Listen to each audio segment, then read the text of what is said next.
Rods, tingnan mo. Sila na ba yan?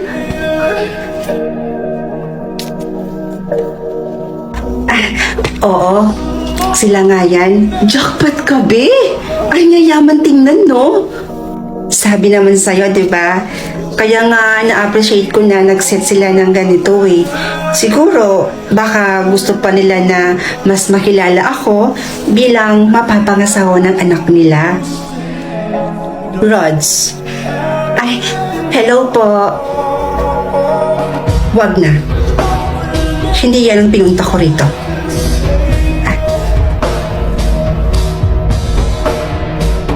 Sino siya? Best friend ko po. Sumama po siya sa akin kasi gusto niya daw ko kayong makilala. Hello po.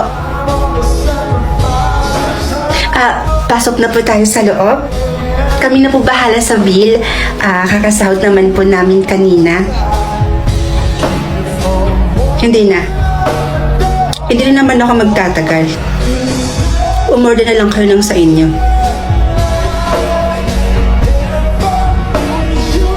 Sige ho.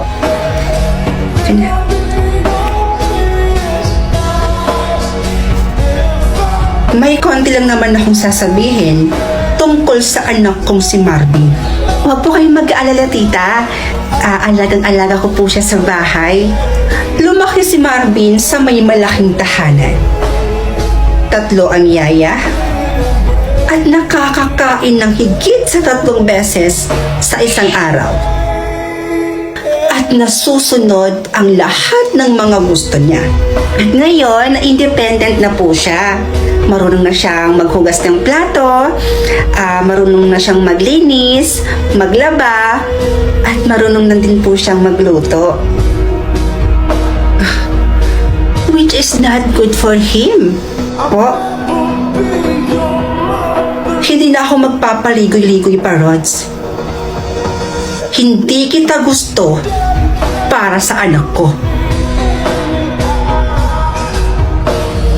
Pero tita, nung kasama ko po si Marvin, sinabi daw po ninyo sa kanya na boto daw po kayo sa amin dalawa. Siyempre sasabihin ko yon. Wala eh. Mahal ka niya. At ayokong sumama ang loob ng anak ko. At ayoko rin hindi kami magkasundo ng anak ko nang dahil lang sa babaeng katulad mo. Kaya ako na ang nakikiusap sa'yo, Rods. Dahil ang gusto ko para sa anak ko, makahanap siya ng babaeng mayaman, katulad namin, katulad niya, at higit sa lahat, ay magiging masaya siya sa babaeng mapapangasawa niyang mayaman. And I made a research about you. Nasa hospital ang kapatid mo. And kailangan niyo ng pera, right? Makakatulong niyang milyon na yan kapalit ng pag-iwan mo sa anak ko. And please, hindi ito dapat malaman ni Marvin.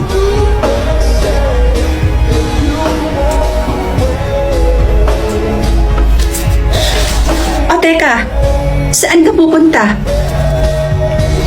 Ibabalik mo yung cheque? O pupunta ka dun sa kapatid mo para bayaran yung bill niya?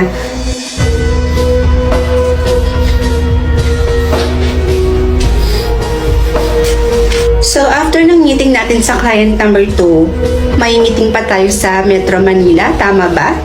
Oo, tama. Ano gagamitin natin? Yung sasakyan ko na lang ba? Yeah. Dara.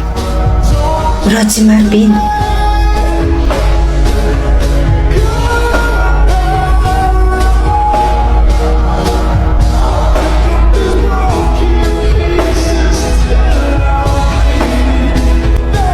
Marvin? Hindi ko alam kung matutuwa ako muli na nakita kita, Rods. Matapos mo kong ipagpalit sa milyon ni Mami. Mukha kang pera, manggagamit. Wala kang alam sa mga nangyari, Marvin. So stop judging me. Look at you now. Asensadong-asensado ah.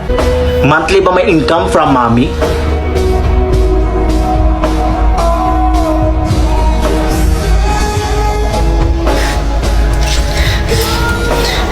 Dara. Dara, halika na. Mukha kang pera. Pinagsasabi mo. Kung makapagsalita ka, parang alam mo na lahat ng pinagdaanan ng kaibigan ko, ha? O, ayan. Nasa loob niya ng checking pinagay ng mama mo. Kasama ng pirma niya. Hindi niya yan ginastos, Marvin. Hinayaan ng mamatay ang kapatid niya. Kaya wala kang karapatan para pagsabihan ng kaibigan ko ng ganon. Alam mo, sa totoo lang, hindi naman dahil sa mga magulang mo kung bakit kanya iniwan. Dahil yon sa mga nalaman niya tungkol sa'yo. Sa lahat ng pinagkagawa mo. At kung sino ka talaga. Ha? Anong sinasabi niyo?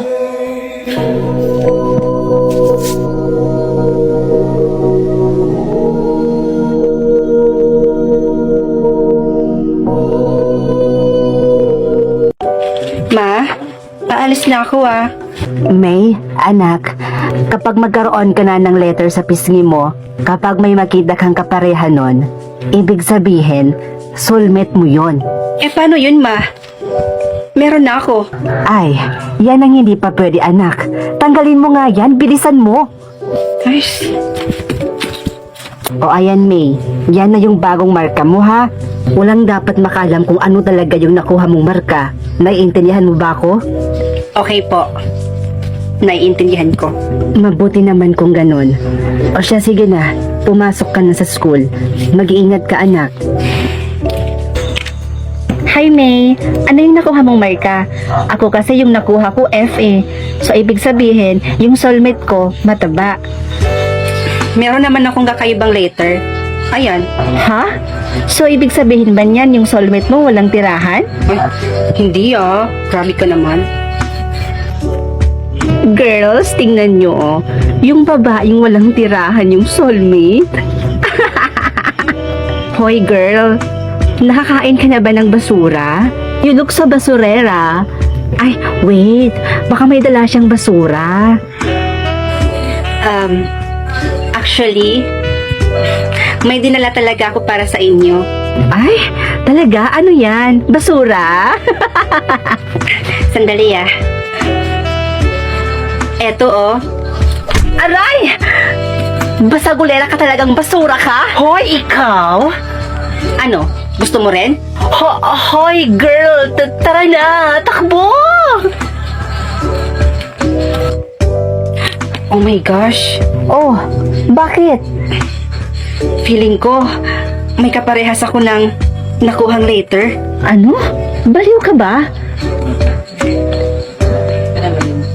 May nabalitaan ka ba na nag-transfer dito na letter K? Ano? Oo, letter K. Kasi ibig sabihin daw nun, King. Ang swerte naman ng babaeng nakakuha ng letter K. To all students, pumunta kayo lahat dito ngayon sa gym para kunin ang inyong kaparehang letter.